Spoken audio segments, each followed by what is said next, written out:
Since 2014, Gaelic Games has been a part of the Sky Sports offering. That will be no more from next year. A new broadcast deal set to be announced this week, we think tomorrow. And the news broke this afternoon that Sky would not be continuing the relationship with the GAA. There was a statement from the Sky Ireland Chief Executive, J.D. Buckley, who talked about a strong willingness on both sides to continue the partnership. A factor, he said, in the decision has been the new shortened GAA season and its knock-on impact on the number of games Sky Sports wanted to broadcast. The Sky statement thanked the president of the GAA and the GAA commercial director Peter McKenna and the wider GAA team for their support throughout, and said both parties committed to identifying potential future partnership opportunities. But certainly Sky Sports broadcasting GAA is no more as of next year. Mick Foley of the Sunday Times is with us. Evening, Mick. Hey Joe, how are you? Yeah, very well. This news broke, I think off the ball broke it, in fact, earlier on, and it was a surprise to me. I hadn't heard rumblings this was coming. Had you been hearing things? Not to this kind of, it's coming, it's going to go kind of stuff. You had kind of heard bits and pieces, all right, that like maybe the relationship wasn't, you couldn't even say it was bad. It was just kind of indifferent almost, or it was kind of, I suppose at times it would kind of flare up from time to time. You might see that Sky weren't exactly getting the primo games that they might like, whether that was down to GA scheduling or different things that were kind of moving around that kind of obliged them to broadcast games that maybe they mightn't have wanted to. So maybe in those moments, you kind of get the sense that everybody's getting a bit tired of this. But no, I think the first thing that comes to mind, and oftentimes when we have these conversations, these are the people that are forgotten, but there are people here that have lost their jobs today, and have lost contracts and stuff like that for work that would have kept them ticking over during next year for different periods. And whatever about the people we hear and see on these broadcasts, there's a world of people in the back room that are making these things as good as they are. And they're the people I'm kind of thinking of when you hear news like this, they're the first people I think of. That there are people here who've just lost incomes today. So I mean, in terms of sort of the impact and the outcome, the legacy and so on is one thing, but there is a real human story here as well, like just in terms of people losing their jobs and so on. Yes, agree. I suspect we both know lots of them, and it's a very sad day for them. So we're thinking of them, and it's just an awful day when you get that news. And in the media industry, it can happen all too quickly and all too out of nowhere, as we both know, I'm sure. The word seems to be that Sky were looking for 16 exclusive championship matches next year. They had last year, for instance, 14 exclusive matches, plus the 2 finals and the 4 semi-finals across both codes, so 20 in total. But they had 14 exclusive games. It seems they wanted 16 exclusive championship matches and 16 league games as well. And then that proposal later became 8 league games, but without a guarantee of first choice in games and the quality of game that they might get. And then league was taken off the table, and it seems the negotiations were somewhere around the offering of 13 championship games to Sky as opposed to the 16 requested. And again, quality of game not guaranteed. So there was a bit of a distance there between both parties. Sounds like it. And I think, when you see the league being brought into the conversation, that says a lot about where broadcasters' priorities are now when it comes to the GAA season. The early rounds of the championship are not of any interest, particularly in the football. They do not move the dial. It's the league is where it's at, and that speaks again to something around GAA championship structures and so on and so forth, and where they need to go. But yeah, like it looks. I mean, the thing is, I don't know whether you could say this is the end for Sky. The GAA media market is so small. It would not be a good idea for the GAA to be cutting their ties, burning the bridges, and absolutely, flipping the bird to Sky. And I'm sure that hasn't happened. Like you say, it just sounds like a negotiation that didn't quite get to where both parties wanted it to get to on this occasion. I would be surprised. I would be very surprised if Sky are completely cut out of this in future. So the shortened intercounty season there in that Sky statement was cited as a reason.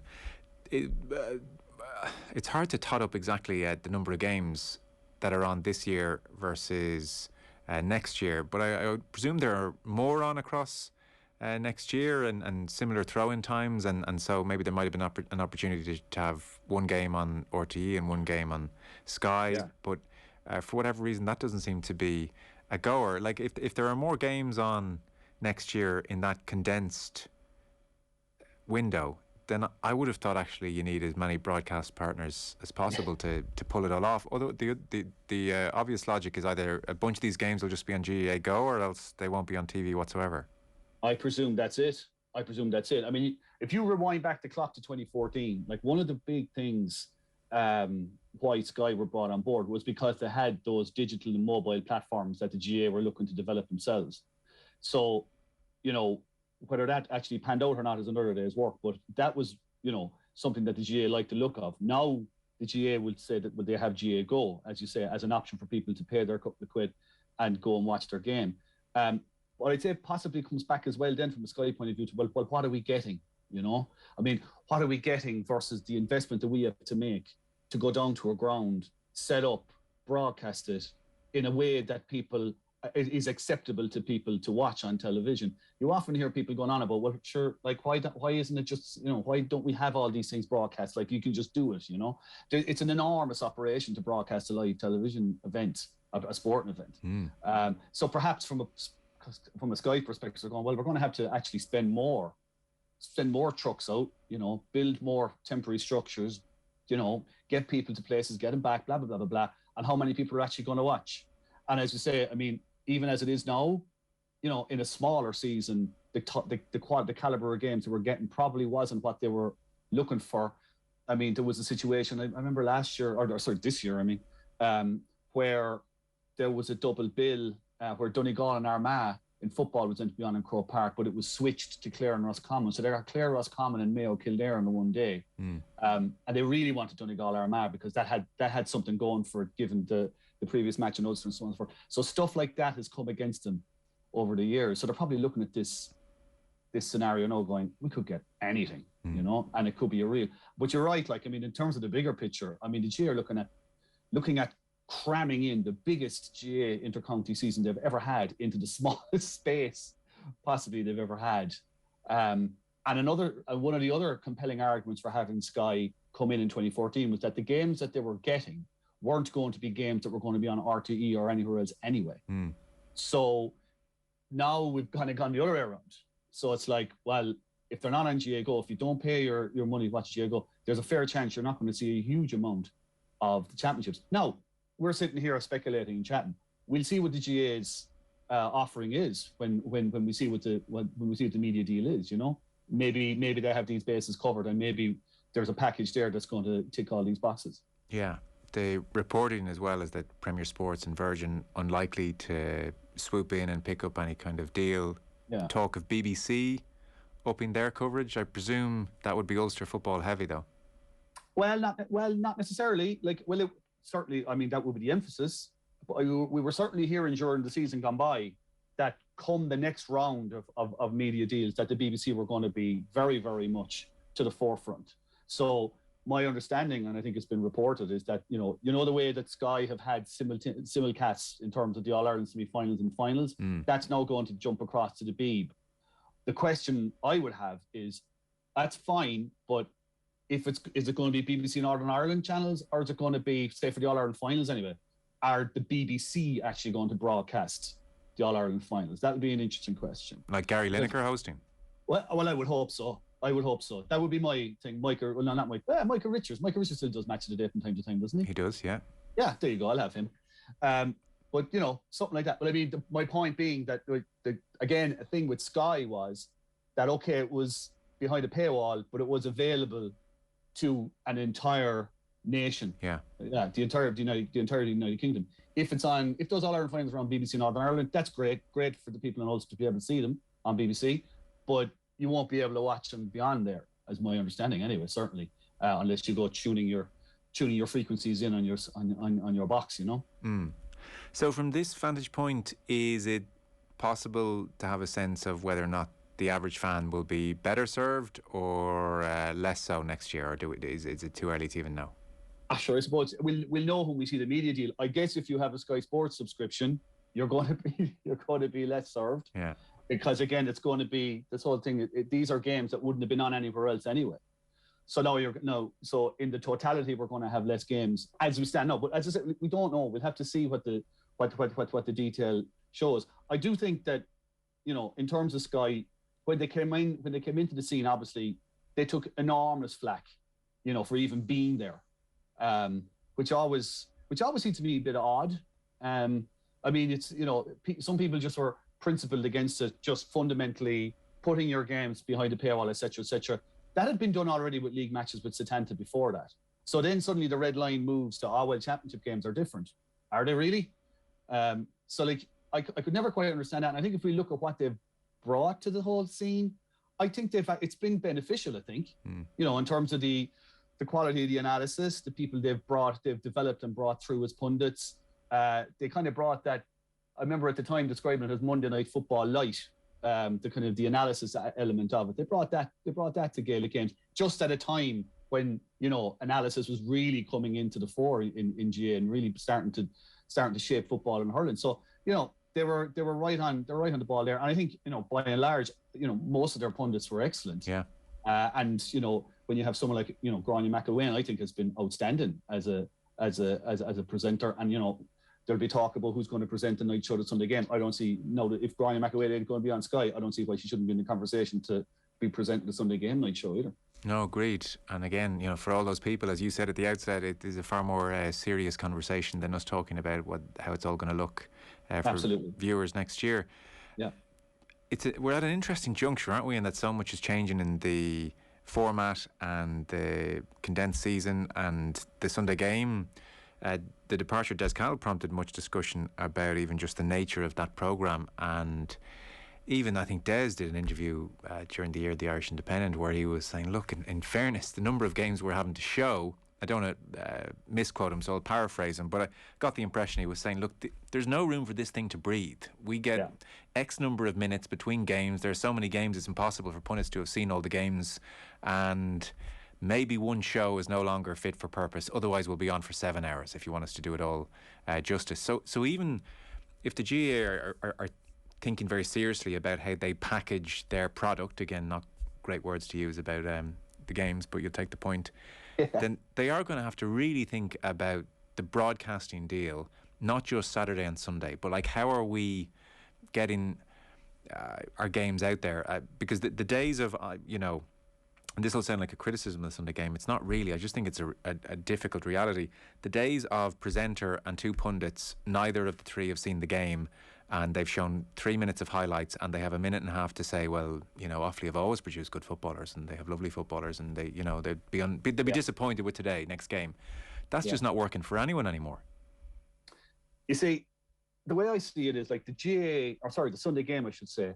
It's a microcosm of the GAA itself. Like your inter-county competitions in the GAA are reflected in all media, really, and how it's covered, right? So if you've got this enormous inter-county competition that there is now being shoehorned into one, like, okay, you got your live show, but like the live show is literally the live game. It's the nighttime show you're looking at and going, how are they shoehorning all of this stuff in? I mean, I don't know how they do it, to be honest. I mean, the Sunday game was essentially based on Match of the Day back in 1978 when it started. That's what they wanted, a highlight show of matches, right? The enormous difference between Match of the Day and the Sunday game is that if you're watching Match of the Day, and let's say you're a Southampton supporter, and you don't see much of Southampton this week, it's a good chance you're going to see enough of Southampton over the totality of the season that you'd be happy enough. Whereas with the Sunday game, if you're a Carlow Wicklow supporter, you've got maybe one or two shots, and if you don't see them, you're up in arms. So that's one constituency. Then you've got another constituency who want, 21st century hardcore analytical stuff. Another group who are kind of casual watchers. They want to be entertained. They want the debate, like that you kind of alluding to there. Let's just focus on issues and let's just have a debate. All of these, it's an enormously broad church, and it is impossible to please everybody. I mean, I actually feel enormous sympathy for the fellas who are trying to have to put this back together now. Oh, it's not, and it's not possible. And just it's not. I'd be loath to suggest, geez, we over here have it clocked. I mean, what we do on a Monday is just ignore a whole bunch of games. They don't have that right. We hone in on one or two and get angry texts from the other 28 counties saying you haven't talked about our match. Exactly. I think you'll find that the case with an awful lot of media, not just radio, print, online, everything, that that media outlets are just going to focus on particular games and do their best job they can on that. I think if you ask anybody in RTE what they would like for Christmas is a Monday night show.